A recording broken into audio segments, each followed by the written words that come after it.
नमस्कार दोस्तों, स्वागत है आप सभी का एक बार फिर से हमारे यूट्यूब चैनल पे। मेरा नाम है सुमित मुरारी। देखिए, आज से आपके लिए एक नई सीरीज स्टार्ट करने जा रहा हूँ मैं, जिसका नाम है जो एनसीईआरटी सार संग्रह है, ठीक है, महेश कुमार वर्णवाल जी का। उसका हम यहाँ पे चैप्टर बाय चैप्टर जो वन लाइनर एक रिवीजन तौर पे जो जीएस होती है, ठीक है, इस वीडियो को आप सुनेंगे तो वीडियो के तौर पे आपका अच्छा रिवीजन हो जाएगा यहाँ पे। तो इसका पार्ट 1 रहने वाला है आज, भारतीय राज्य व्यवस्था पॉलिटी का, ठीक है। तो इसको स्टार्ट करते हैं। अगर आपको सीरीज अच्छी लगती है तो आप वीडियो को लाइक कीजिएगा, कमेंट कीजिएगा, बताइएगा कि आपको कैसी लग रही है, ठीक है सीरीज। तो ये वाली बुक है, काफ़ी ट्रस्टेड और नई लेटेस्ट बुक आई है 2025 की अभी, ठीक है। इसमें 2024-25 की, और देखिए आर्थिक सर्वेक्षण पूरा अपडेटेड बुक है, ठीक है, न्यू बुक है। तो इसको एक रिवीजन के तौर पे ये बुक भी इसका बुक का है कि एक रिवीजन बुक है, ठीक है, रिवीजन नोट्स के टाइप में। तो और एग्जाम में यहाँ से कोई भी आप एग्जाम दे रहे हैं, सेंटर स्टेट गवर्नमेंट का हो, सेंट्रल गवर्नमेंट का हो, तो यहाँ से एग्जाम में क्वेश्चन पूछे जाते हैं। खासकर यूपी और उत्तराखंड की बात करता हूँ तो यहाँ से वन लाइनर फॉर्म में एग्जाम में क्वेश्चन पूछे जाते हैं, ठीक है। तो पहला रहेगा हमारा आज पार्ट है पॉलिटी का, ठीक है। इसके 4 से 5 पार्ट आएंगे, पूरे 4 से 5 पार्ट में हम पूरा पॉलिटी को यहाँ पे कंप्लीट कर लेंगे, ठीक है। चलो स्टार्ट करते हैं। चलिए, पहला चैप्टर है हमारा इंडियन पॉलिटी। इंडियन पॉलिटी में स्टार्ट करेंगे constitutional development of India, Bharat का संवैधानिक विकास। देखिए, इससे पहला है, देखिए वन लाइनर फॉर्म में आप इसको सुन भी सकते हैं, ठीक है। तो इससे आपका एक रिवीजन हो जाएगा, क्योंकि रिवीजन नोट्स हैं आपके। रेगुलेटिंग एक्ट 1773 द्वारा सर्वोच्च न्यायालय की स्थापना कहाँ की गई थी? ये की गई थी कलकत्ता में 1774 में। देखिए, जो एक्ट था वो 1773 का था, बट एस्टैब्लिश जो हुआ इस एक्ट के अकॉर्डिंग 74 में यहाँ पे हुआ था, ठीक है। भारतीयों को भारत के प्रशासन में भाग लेने का अधिकार किस अधिनियम के द्वारा प्राप्त हुआ था? ये था चार्टर एक्ट 1833 द्वारा। भारतीय विधान परिषद को बजट पर बहस करने की शक्ति किस अधिनियम के द्वारा प्राप्त हुई? भारत परिषद अधिनियम 1892। ये क्वेश्चन इंपॉर्टेंट है। केंद्रीय विधानमंडल सर्वप्रथम किस अधिनियम द्वारा द्विसदनीय बाइकैबिनेट बनाया गया? 1919 के भारत शासन अधिनियम द्वारा। भारत के राष्ट्रपति को अध्यादेश जो ऑर्डिनेंस होता है को निर्गत करने की शक्ति मूलतः किस अधिवेशन से प्रेरित हुई?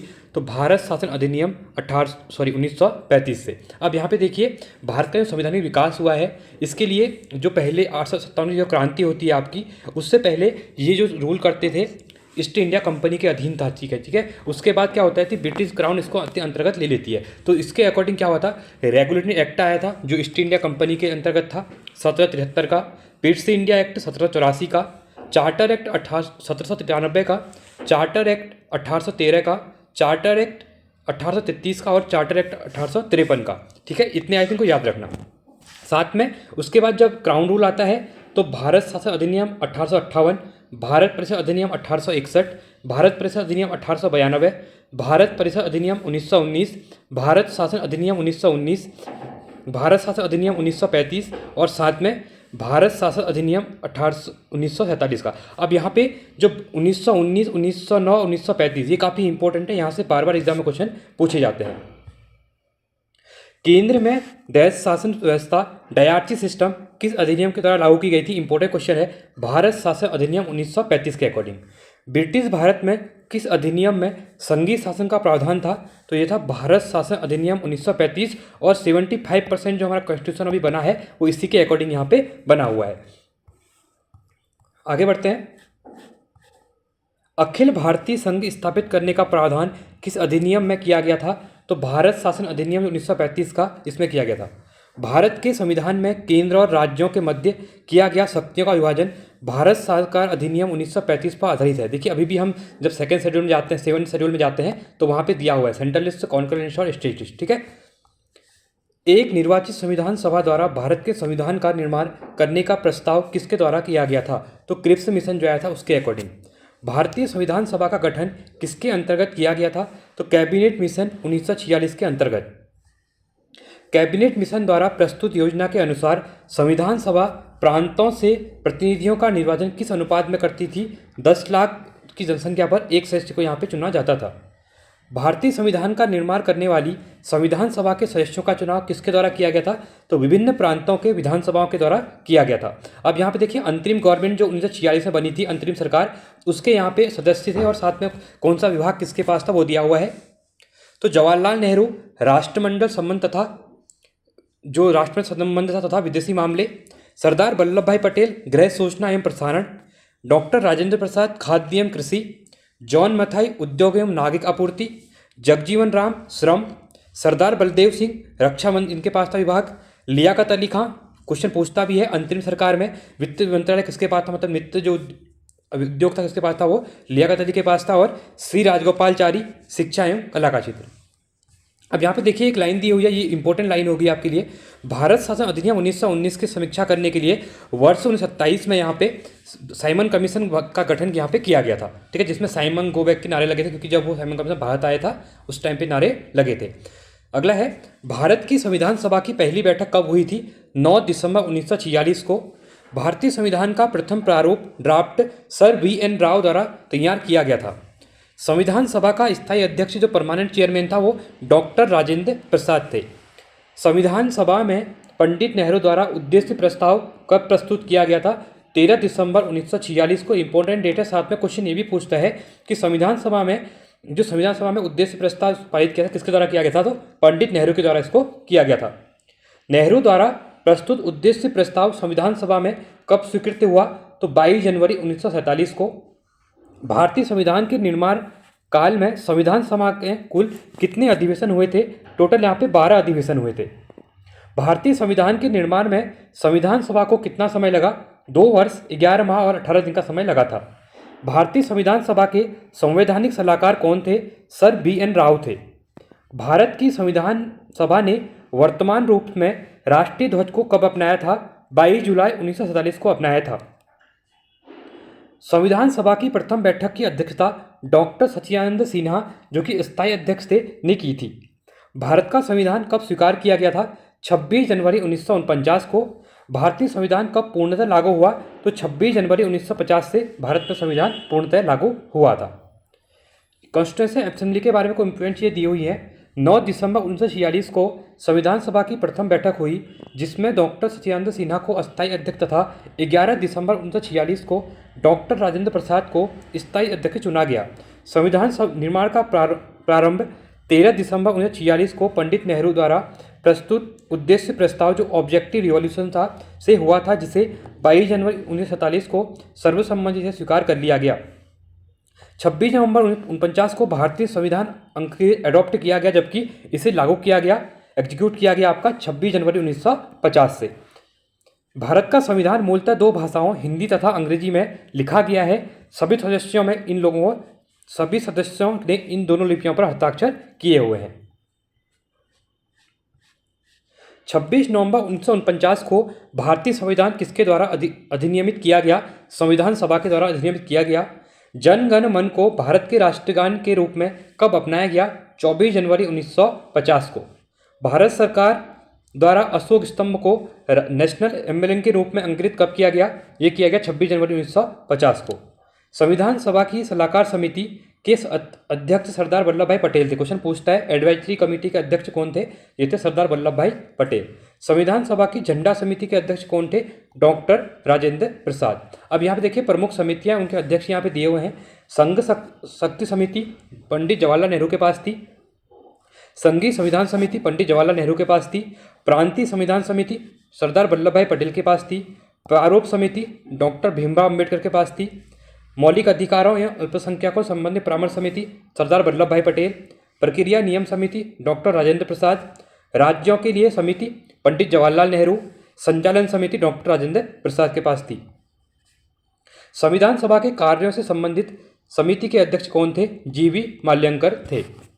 डॉक्टर BR अम्बेडकर की अध्यक्षता में संविधान सभा की प्रारूप समिति में 6 सदस्य, अन्य देखिए 7 सदस्य थे टोटल, पर एक थे डॉक्टर अम्बेडकर, फिर थे N Gopal Swami Ayyangar, doctor KM Munshi, BM Mitra, बाद में इनके स्थान पर माधवराव आ गए थे, अलाउद्दीन कृष्णा स्वामी अय्यर, सैयद मोहम्मद सादुल्ला तथा DB खेतान, पर बाद में क्या हुआ, इनके बाद स्थान पर TT कृष्णमाचारी आ गए थे।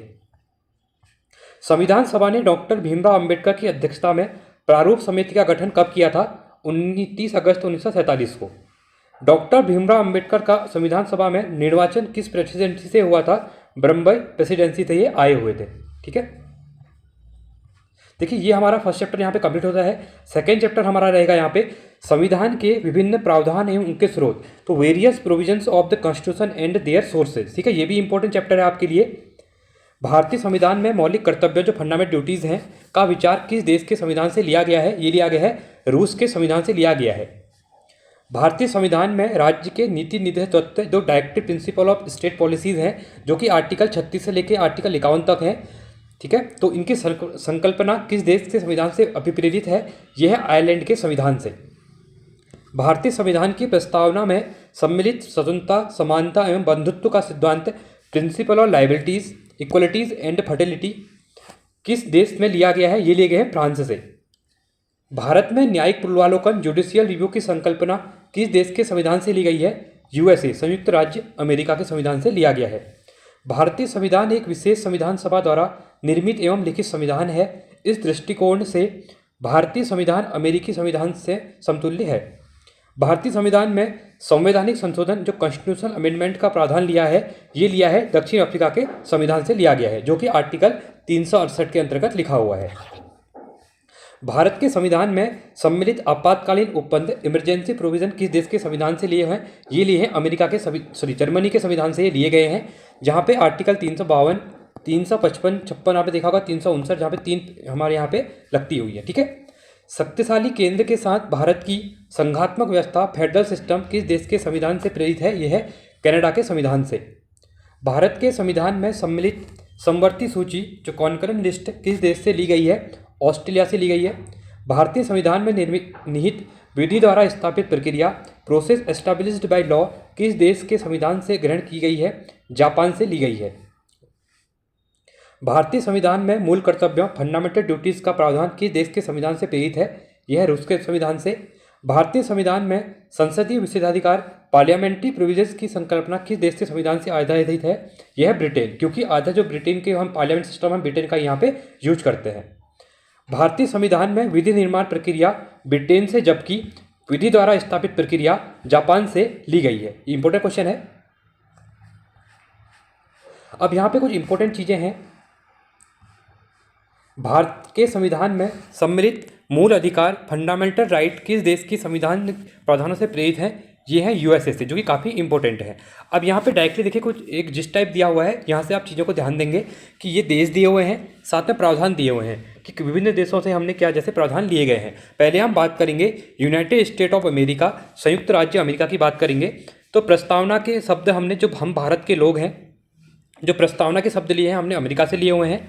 मूल अधिकार भी हमने अमेरिका से लिए हुए हैं। स्वतंत्र न्यायपालिका, न्यायिक पूर्वावलोकन, सर्वोच्च न्यायालय एवं उच्च न्यायालय के न्यायाधीशों के पद से हटाए जाने की प्रक्रिया, राष्ट्रपति का महाभियोग जो आर्टिकल 61 में है, इम्पीचमेंट, जनहित याचिका, न्यायिक पूर्वावलोकन प्रणाली, उपराष्ट्रपति का पद, साथ में यथोचित विधि प्रक्रिया, ये सब हमने अमेरिका के संविधान से लिए हुए हैं। ब्रिटेन के संविधान की अगर मैं बात करता हूँ, विधि का शासन, संसदीय शासन प्रणाली, एकल नागरिकता, द्विसदनीय व्यवस्था, विधि निर्माण प्रक्रिया, सार्वजनिक मत के आधार पर चुनाव जीत का निर्णय, विधायिका में अध्यक्ष पद की भूमिका, संसदीय विशेषाधिकार। फिर बात करेंगे हम दक्षिण अफ्रीका के संविधान से। तो संविधान संशोधन की प्रक्रिया, राज्यसभा के सदस्यों का निर्वाचन। बात करेंगे कनाडा के संविधान से क्या चीज़ें ली हुई है? सशक्त केंद्र के साथ संघीय व्यवस्था, शक्तियों का वितरण तथा अवशिष्ट शक्तियों का केंद्र में निहित होना, केंद्र द्वारा राज्यों में राज्यपाल की नियुक्ति, उच्चतम न्यायालय का परामर्शी न्याय निर्णय और संघात्मक विशेषताएं, ये सब कनाडा के संविधान से ली हुई है। बात करेंगे ऑस्ट्रेलिया के संविधान से। समवर्ती सूची, व्यापार, वाणिज्य एवं समागम की स्वतंत्रता संबंधी प्रावधान, संसद के दोनों सदनों की संयुक्त बैठक।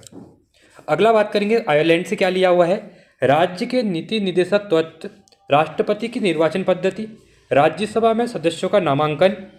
बात करेंगे फ्रांस से, गणनात्मक व्यवस्था, स्वतंत्रता, समानता एवं बंधुत्व के सिद्धांत।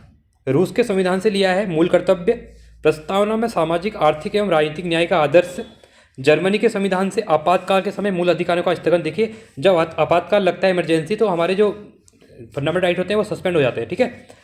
जापान से लिया है विधि द्वारा स्थापित प्रक्रिया। अगला चैप्टर है, 2 चैप्टर कंप्लीट हो चुके हैं। भारतीय संविधान के भाग, ठीक है, जो भाग हैं वो दिए हुए हैं, इंपॉर्टेंट है।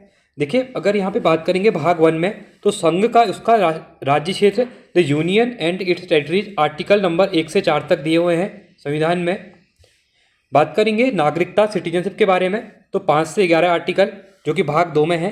भाग 3 में है मूल अधिकार, फंडामेंटल राइट, आर्टिकल 12 से 35 तक, काफ़ी इंपॉर्टेंट हैं। भाग 4 में राज्य के नीति निर्धारण तत्व directive principle of state policy जो आर्टिकल 36 से 51 तक है। मूल कर्तव्य जो भाग 4 के ए में है, ये 51 ए में है। यहाँ पे संघ यूनियन की बात की है भाग 5 में, जो कि आर्टिकल 52 से 151 तक है। भाग 6 में संघ राज्य की बात है, द स्टेट, आर्टिकल 152 से 237 तक। भाग 7 में देखिए, भाग 7 अभी के टाइम पे निरस्त हो गया है। भाग 8 केंद्र शासित प्रदेश द यूनियन टेरिटरीज 239 से 242। 9 में क्या है, पंचायतें हैं भाग 9 में, जो कि 243 से लेके 243 रोड तक हैं। भाग 9 क में नगर पालिकाएँ द म्यूनसिपालिटीज़ 243 तौ से लेके 243 य 6 तक। उसके बाद भाग 9 के ख में दिया हुआ है सरकारी समितियां द कोऑपरेटिव सोसाइटी, जो कि आर्टिकल 243 य ज से लेके 243 य 9 तक है। भाग 10 में अनुसूचित और जनजाति क्षेत्र the schedule tribe and schedule and tribal areas की बात की हुई है 244 और से 244 क में। 11वें भाग में है संघ और राज्यों के मध्य संबंध relation between the union and state, जो कि आर्टिकल 245 से 263 तक है। भाग 12 देखिए, ये क्वेश्चन मैचिंग फॉलोइंग में पूछे जाते हैं। भाग 12 में वित्त संबंधी सुविधाएं और वाद, finance, property, contracts and sweets दिए हुए हैं 264 से लेके 300 ए तक। 13 में दिया हुआ है भारत के राज्य क्षेत्र के भीतर व्यापार, वाणिज्य एवं समागम 301 से लेके 307 तक। संघ और राज्यों की अधीन सेवाएं भाग 14 के ए में दिए हैं। Service under the union and state 308 से 323, जहाँ पे हम बात करते हैं यूके, जैसे पीएससी की बात करते हैं, यूपीएससी की बात करते हैं, संघ सेवाएं जो है आईएएस आईपीएस के बारे में, ठीक है। अधिकरण ट्रिब्यूनल के बारे में 14 ए में दिया हुआ है, तो यहाँ पे है 323 से लेके 323 ख तक। इलेक्शन की बात 15 में दी हुई है, भाग 15 में 324 से लेके 329 क तक। 16वें भाग में कुछ वर्गों के संबंध में विशेष उपबंध, अनुसूचित जातियाँ, अनुसूचित जनजातियाँ, पिछले वर्गों एवं आंग्ल भारतीयों के संबंध में विशिष्ट अनुभव 330 से लेकर 342 आर्टिकल तक इनके बारे में डिस्कस किया हुआ है। 17वें भाग में आता है ऑफिशियल लैंग्वेज जो राजभाषा है 343 से लेकर 351 तक। 18वें भाग में इमरजेंसी प्रोविजन दिए हुए हैं, जो कि आर्टिकल 352 से लेकर आर्टिकल 360 तक है।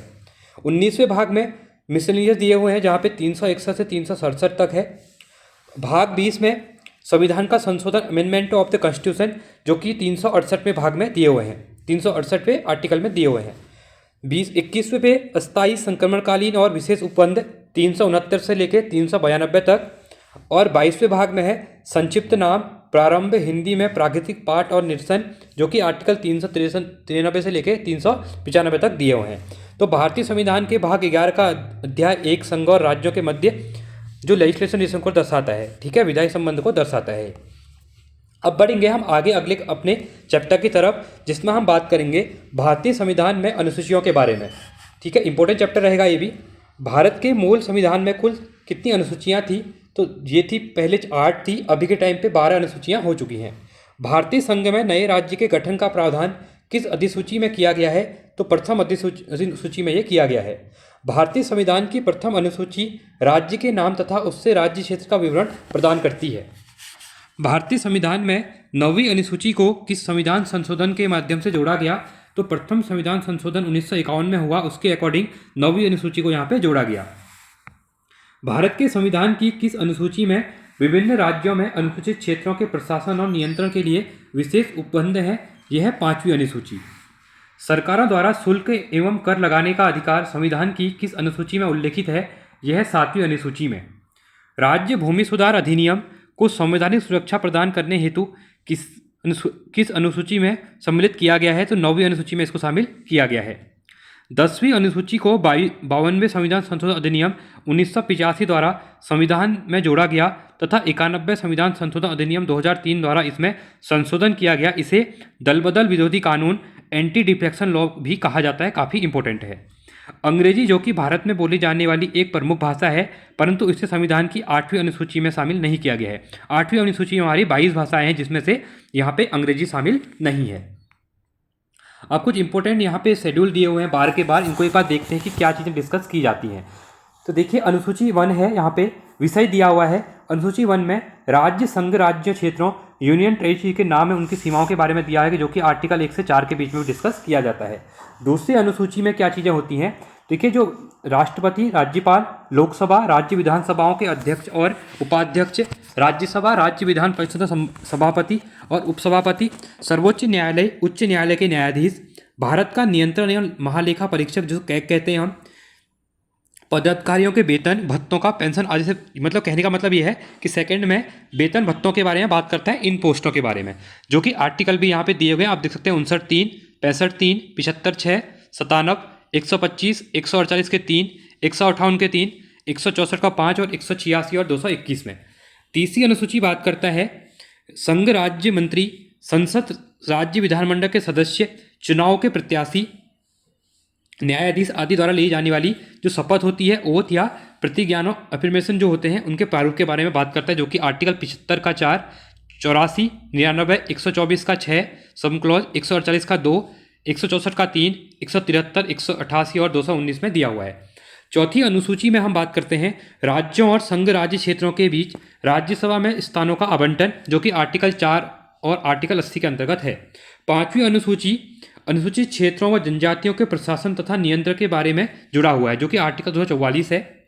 छठी अनुसूची में असम, मेघालय, त्रिपुरा, मिजोरम राज्यों के जनजातीय क्षेत्रों के प्रशासन से संबंधित है।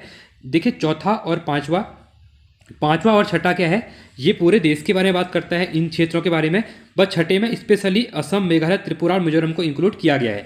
यहाँ पे मणिपुर नहीं है। नॉर्थ ईस्ट में जैसे आप याद कर सकते हैं कौन कौन से हैं, तो एटीएम असम, त्रिपुरा, मिजोरम और मेघालय, बट मणि नहीं है। एटीएम में मणि नहीं है, मतलब मणिपुर नहीं है, ऐसे आप इसको याद कर सकते हैं। एटीएम स्क्वायर में मणि नहीं है, ठीक है, जो कि आर्टिकल 244 और 275 है। सातवीं अनुसूची संघ सूची, राज्य सूची और सम्मति सूची के बारे में बात करता है, जो कि आर्टिकल 246 में दिया हुआ है। आठवीं अनुसूची में भाषाओं के बारे में दिया गया, जहाँ पे 22 भाषाएं हैं, जो कि आर्टिकल 343-44 से लेकर 351 तक दिए हुए हैं। नौवीं अनुसूची, इसमें भूमि सुधार व जमींदारी उन्मूलन से संबंधित अधिनियम, नियम, विनियम आदि न्यायिक प्रलोभन से बचाने के लिए सम्मिलित किया गया है, जो कि आर्टिकल 31 के ख में दिया हुआ है। 10वीं अनुसूची दल बदल के जो एंटी डिफ्लेक्शन है के आधार पर संसद और विधानसभा के सदस्यों की निहत्ताएं संबंधित उपबंध है, जो कि आर्टिकल 102 और 191 में दिए हुए हैं। 11वीं अनुसूची पंचायतों की शक्तियों व उत्तरदायित्व निर्धारित की गई है, जहाँ पे 243(6) में दिया हुआ है। 12वीं अनुसूची जो है नगर पालिकाओं की शक्तियाँ व उत्तरदायित्व निर्धारित किए गए हैं यहाँ पे, जो कि अनुच्छेद 243 में है। तो 8वीं अनुसूची में सिंधी भाषा 21वें संविधान संशोधन 1967 में जोड़ी गई थी, जो कि ये 15वीं थी, इससे पहले 14 थी, अभी के टाइम पे 22 हो चुकी हैं। चलिए आगे बढ़ते हैं और अगला चैप्टर रहेगा भारतीय संविधान की विशेषताएं, features of Indian constitution. Important है, संविधान ने हमारे राष्ट्र का उल्लेख किन नामों से किया गया है? India, that is Bharat, Bharat अर्थात इंडिया। भारतीय संविधान में किस प्रकार की शासन प्रणाली की व्यवस्था की गई है? संघात्मक शासन व्यवस्था। संघात्मक शासन व्यवस्था में विधायिका का कार्यपालिका पर नियंत्रण होता है। अक्षरात्मक शासन प्रणाली का आधारभूत तत्व क्या है? एकल कार्यपालिका। भारत की संसदीय शासन प्रणाली एवं ब्रिटेन की संसदीय शासन प्रणाली के मध्य अंतर का मुख्य बिंदु कौन सा है? वह है न्यायिक समीक्षा। भारत का संविधान परिसंघीय है, यह किससे निर्धारित होता है? केंद्र और राज्यों के मध्य शक्तियों के वितरण से। अब यहाँ पे भारतीय संविधान के मूल्य दिए हुए हैं, जिसमें स्वतंत्रता, समानता, भ्रातृत्व, संप्रभुता, समाजवादी, पंथ निरपेक्ष और लोकतांत्रिक दिए हुए हैं। नीति नियत तत्वों तथा मूल अधिकारों को संविधान की आत्मा, कंसेंस ऑफ द कॉन्स्टिट्यूशन किसने कहा? ग्रेनविल ऑस्टिन ने कहा। बहुत इंपॉर्टेंट क्वेश्चन है। मूल संविधान में कुल कितने अनुच्छेद और कितनी अनुसूचियां थी? 395 अनुच्छेद थे स्टार्टिंग में और 8 अनुसूचियां हैं। अभी के टाइम पे 450 प्लस यहाँ पे अनुच्छेद हैं और 12 अनुसूचियां हैं। सर्वप्रथम कांग्रेस के किस अधिवेशन में जन गण मन गाया गया था? कलकत्ता अधिवेशन 1911 में। राष्ट्रगान के गायन का मानक समय कितना है? यह है 52 सेकेंड। भारतीय संविधान की जटिलता के कारण इसे वकीलों का स्वर्ग कहा जाता है। M.R. बोमई बनाम भारत संघवाद 1994 में उच्च न्यायालय ने कहा कि भारतीय संविधान एक परिसंघात्मक संविधान है। भारतीय संविधान अधिक कठोर तथा अधिक लचीले के एक मध्य अच्छा संतुलन स्थापित करता है, यह कथन किसका है? यह है केसी व्हीलर का। भारतीय संविधान के वृहद होने का कारण है संघ तथा राज्यों का एकल संविधान। भारतीय संविधान अंशतः कठोर और अंशतः लचीला है, ना ही कठोर है ना ही ज़्यादा लचीला है। अपनी राष्ट्रवादी प्रतिक्रिया में भारतीय संविधान के निर्माताओं ने अल्पसंख्यकों के हितों तथा भावनाओं के महत्व को कम करके आंका, यह कथन किसका है? आइवर जेनिक्स का। भारतीय अर्थसंघात्मक राज्य है भारत, यह किसने कहा था? केसी व्हीलर ने ऐसा कहा था। भारत में राजनीतिक सत्ता का प्रमुख स्रोत है जनता है। कोई भी संविधान कितना भी अच्छा क्यों ना हो, यदि उसे क्रियान्वित करने वाले बुरे व्यक्ति हैं तो संविधान भी बुरा हो जाएगा, यह कथन था डॉक्टर भीमराव अंबेडकर का। संविधान को संघात्मक के तंग ढांचे में नहीं ढाला जा सकता, यह भी कहा था भीमराव अंबेडकर ने कहा था। भारत की स्वतंत्रता के बाद भारतीय राष्ट्रीय कांग्रेस को एक राजनीतिक दल के रूप में भंग कर दिया जाना चाहिए, यह सुझाव किसने दिया था? महात्मा गांधी ने यह सुझाव दिया था। भारतीय संघवाद को सरकारी संघवाद कोऑपरेटिव फेडरलिज्म किसने कहा था? ये कहा था जी ऑस्टिन ने। अध्यक्षात्मक शासन प्रणाली में कार्यपालिका की समस्त शक्तियां किसमें निहित होती हैं? ये होती हैं राष्ट्रपति में निहित होती हैं। मौलाना अबुल कलाम आज़ाद ने संविधान सभा में वयस्क मताधिकार अडल्ट फ्रेंचाइजी को 15 वर्ष के लिए स्थापित करने की बात कही थी, स्थगित करने की बात कही थी। भारत का राष्ट्रीय पशु नेशनल एनिमल कौन सा है? बाघ है। भारत का राष्ट्रीय पुष्प नेशनल फ्लावर कौन सा है? ये आपका कमल है। भारत का राष्ट्रीय पक्षी नेशनल बर्ड कौन सा है? मोर है हमारा। भारत के राष्ट्रीय ध्वज इंडियन नेशनल फ्लैग के चक्र में कितनी तिल्लियां हैं? ये है आपकी 64 तिल्लियां हैं यहाँ पे। हमारा नया चैप्टर रहेगा यहाँ पे 7वीं अनुसूची के प्रमुख विषय important subject of 7th schedule. भारतीय संविधान के अंतर्गत सिविल प्रक्रिया संहिता किस सूची का विषय है? यह है समवर्ती सूची का। जनसंख्या नियंत्रण और परिवार नियोजन तथा आपराधिक मामले भारतीय संविधान की समवर्ती सूची में सम्मिलित हैं। समवर्ती सूची में स्टेट और जो आपका सेंटर है दोनों यहाँ पे अपने कानून बना सकते हैं। शिक्षा किस सूची का विषय है? ये भी आपका समवर्ती सूची का विषय है। जनसंख्या नियंत्रण और परिवार नियोजन तथा आपराधिक मामले भारतीय संविधान की समवर्ती सूची में सम्मिलित हैं। शिक्षा प्रारंभ में राज्य सूची का विषय था, इसे 42वें संशोधन द्वारा 1976 में समवर्ती सूची के स्थानांतरित कर दिया गया था। भूमि सुधार किस सूची के अंतर्गत शामिल है? ये राज्य सूची का विषय है। रेलवे पुलिस किस सूची का विषय है? देखिए राज्य अगर रेलवे पुलिस की बात करेगा तो राज्य सूची के अंतर्गत राज्य जो रेलवे पुलिस होती है वो आती है, और जो रेलवे प्रोटेक्शन फोर्स होती है वो आपकी सेंटर के अंतर्गत आती है। अब यहाँ पे कुछ इंपॉर्टेंट चीज़ें दी हुई हैं, देखिए आर्थिक नियोजन इकोनॉमिक प्लानिंग किस सूची का विषय है? यह है समवर्ती सूची का विषय है। कृषि भारतीय संविधान की किस सूची का विषय है? राज्य सूची का विषय है। पंचायती राज किस सूची के संबंधित है? यह आपका राज्य सूची का विषय है। दंड प्रक्रिया भारतीय संविधान की 7वीं अनुसूची की सूची 3 में समवर्ती सूची में शामिल है। विवाह विच्छेद और गोद लेना आदि संविधान की 7वीं अनुसूची किसके अंतर्गत सम्मिलित किए गए हैं? तो ये भी आपके समवर्ती सूची के अंतर्गत है। अब एक बार हम पूरा लिस्ट देख लेते हैं यहाँ पे कि कौन सा विषय किस सूची के अंतर्गत आता है। अभी कभी आपको आइडिया इसके बारे में होना चाहिए। 3 सूचियाँ देखिए, यूनियन लिस्ट, स्टेट लिस्ट और कॉन्करेंट लिस्ट। अगर हम प्रतिरक्षा, विदेशी मामले, नागरिकता, संचार एवं डाक तार, निगम सेवाकर, युद्ध शांति, सीमा शुल्क, निर्यात शुल्क, बीमा, प्रत्यवर्ण, शेयर बाजार, अंतर्राष्ट्रीय संधि और करार, रेलवे। अब आप खुद ही देखिए अंतर्राष्ट्रीय संधि और करार कौन करेगा? सेंट्रल गवर्नमेंट करेगी, यूनियन गवर्नमेंट करेगी, स्टेट तो कर नहीं सकती है। रेलवे भी वही चलाती है। रिजर्व बैंक सेंटर के अंतर्गत आता है। विदेशी मामले भी सेंटर देखता है। तो एक आप यहाँ से आइडिया लगा सकते हैं कि कौन सा विषय स्टेट लिस्ट में आएगा, कौन सा कॉन्करेंट लिस्ट में आएगा और कौन सा आपका यहाँ पे यूनियन लिस्ट में आएगा। हवाई समुद्री मार्ग, विदेशी ऋण, विदेश व्यापार, लॉटरी, आयकर, जनगणना, डाकघर, बचत बैंक, स्टॉक एक्सचेंज आदि। ठीक है, अब बात करेंगे हम स्टेट सूची में। लोक व्यवस्था, पुलिस, कारागार, भूमि, स्थानीय स्वशासन, प्रादेशिक सेवा, लोक स्वास्थ्य, बाजार एवं मेले, सट्टा व जुआ, कृषि भूमि पर संपदा शुल्क। इसलिए आपने देखा होगा, यहाँ पे एग्जाम्पल बताता हूँ आपको। जो सट्टा होता है ना, अभी आप बहुत लोग गेमिंग खेलते होंगे, जैसे आप ड्रीम 11 वगैरह है, तो उसमें क्या होता है कि इस बहुत से स्टेटों में, तेलंगाना साइड आप जाएंगे तो वहाँ पे बैन है। तो ये इसलिए बैन है क्योंकि स्टेट लिस्ट का पार्ट है, स्टेट इसको बैन करा सकती है यहाँ पे। पशुपालन, सिंचाई, कृषि, आय पर कर, गैस, शराब। अब देखिए शराब में भी देखिए हर जगह स्टेट में से गुजरात में शराब बंद है, बिहार में शराब बंद है, और उत्तराखंड की बात देखिए काफ़ी ज़्यादा शराब बिकी जाती है, तो यहाँ पर टैक्स भी गवर्नमेंट ज़्यादा लगाती है, महंगी शराब है। हरियाणा में जाएंगे तो आपको शराब सस्ती मिलेगी। तो ये सब इस राज्य सूची का विषय है, इसलिए यहाँ पे सरकार लगाती है। आप आपको आइडिया दे रहा हूँ जिससे कि चीज़ें आप रिलेट कर पाएंगे।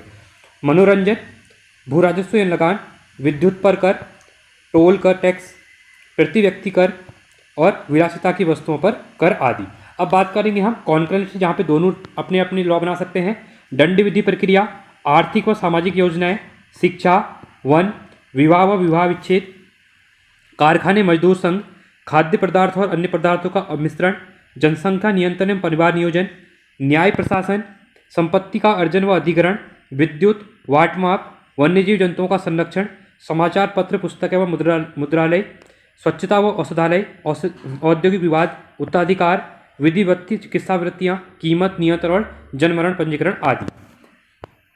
वर्तमान में संघ सूची में 100 विषय, राज्य सूची में 61 विषय और संवत्सर सूची में 52 विषय शामिल है। हमने इंपॉर्टेंट यहाँ पे देख लिए। अब यहाँ पे बात करेंगे हम उद्देशिका के बारे में, प्रियम्बल के बारे में। काफ़ी इंपॉर्टेंट चैप्टर है। देखिए भारत का जो उद्देशिका प्रस्तावना है, हम भारत के लोग भारत को एक संपूर्ण प्रभुत्व संपन्न समाजवादी, पंथनिरपेक्ष, लोकतंत्रात्मक गणराज्य बनाने के लिए तथा उसके समस्त नागरिकों को सामाजिक, आर्थिक और न्याय, देखिए सामाजिक, आर्थिक, राजनीतिक 3 टाइप का न्याय है। विचार, अभिव्यक्ति, विश्वास, धर्म और उपासना की स्वतंत्रता रहती है। प्रतिष्ठा और अवसर की समानता होती है प्राप्त करने के लिए, तथा इन सब में व्यक्ति की गरिमा, राष्ट्र की एकता और अखंडता सुनिश्चित करने वाली बंधुता बढ़ाने के लिए दृढ़ संकल्प होकर अपनी संविधान सभा ने आज तारीख 26 नवंबर 1949 ईस्वी मिति मार्गशीर्ष शुक्ल सप्तमी संवत 2006 विक्रमी को एतद द्वारा इस संविधान को अंगीकृत, अधिनियमित और आत्मनिर्मित करते हैं। संविधान सभा में उद्देश्य प्रस्ताव कब प्रस्तुत किया गया था? 13 दिसंबर 1946। किसके द्वारा किया गया था? जवाहरलाल नेहरू के द्वारा। आगे स्लाइड चैप्टर में हम देख चुके हैं। भारतीय संविधान का कौन सा भाग भारत को एक धर्मनिरपेक्ष राज्य के रूप में वर्णित करता है? तो भारत का जो प्रस्तावना है यहाँ पे लिखा हुआ है, आपने देखा होगा, ठीक है। तो ये चीज़ें यहाँ पे दी हुई हैं। भारतीय संविधान की प्रस्तावना में भारत को एक सार्वभौम, समाजवादी, धर्मनिरपेक्ष, प्रजातांत्रिक गणतंत्र के रूप में घोषित किया गया है। सर्वोच्च न्यायालय द्वारा किस वाद में कहा गया कि अनुच्छेद 368 के अंतर्गत संविधान के प्रस्तावना में भी संशोधन किया जा सकता है, परंतु यह मूल ढांचे का उल्लंघन करने वाला नहीं होना चाहिए। केशवानंद भारती जो वाद आया था 1973 में, ऐसा बोला गया था, ठीक है। बहुत लैंडमार्क केस था ये। इसके बाद भारत के संविधान की चीज़ें जो चेंज करने की चीज़ें थी वो चेंज हो गई थी। भारतीय संविधान का कौन सा भाग संविधान की आत्मा, सोल ऑफ द कॉन्स्टिट्यूशन कहलाता है? ये कहता है उद्देशिका। कल्याणकारी राज्य, वेलफेयर स्टेट का उद्देश्य अधिकतम जनसंख्या के लिए अधिकतम कल्याण सुनिश्चित करना है। भारत एक गणतंत्र रिपब्लिक है। इसका अर्थ क्या है? भारत में वंशानुगत शासन नहीं है। जैसे आप ब्रिटेन में तो ब्रिटेन की बात करेंगे तो आपको पता है अभी वहाँ पे वंशानुगत चलता है, क्योंकि वहाँ पे इलेक्शन होते हैं, सब होते हैं, बट अभी भी वहाँ पे राजा रानी रहते हैं, का रूल चलता है, ठीक है। चलिए, भारत के संदर्भ में धर्मनिरपेक्ष शब्द का सही भाव क्या है? भारत में राज्य का कोई धर्म नहीं है। उद्देशिका में सम्मिलित सामाजिक, आर्थिक और राजनीतिक न्याय के तत्व किस संबंधित है? 1917 की जो रूसी क्रांति हुई थी उससे संबंधित है। उच्चतम न्यायालय ने किस बात में यह धारणा प्रस्तुत की कि उद्देशिका संविधान का अभिन्न अंग है? SR बोमई बनाम यूनियन ऑफ इंडिया का जो केस था इसमें हुई थी। सभी व्यक्ति पूर्णतः और समान रूप से मानव हैं, यह सिद्धांत जाना जाता है सार्वभौमिकता का। भारत में लौकिक सार्वभौमिकता है, क्योंकि भारतीय जो संविधान की प्रस्तावना आरंभ होती है हम भारत के लोग, we the people of India शब्दों से। लोक कल्याण शब्द भारत के संविधान की उद्देशिका में नहीं है, बल्कि यह राज्य के नीति निर्देशक तत्व का भाग है। किस संशोधन के द्वारा भारतीय संविधान की उद्देशिका में संशोधन किया गया? और एक ही बार हुआ है आज तक, 42 संविधान संशोधन हुआ था तब 1976 में।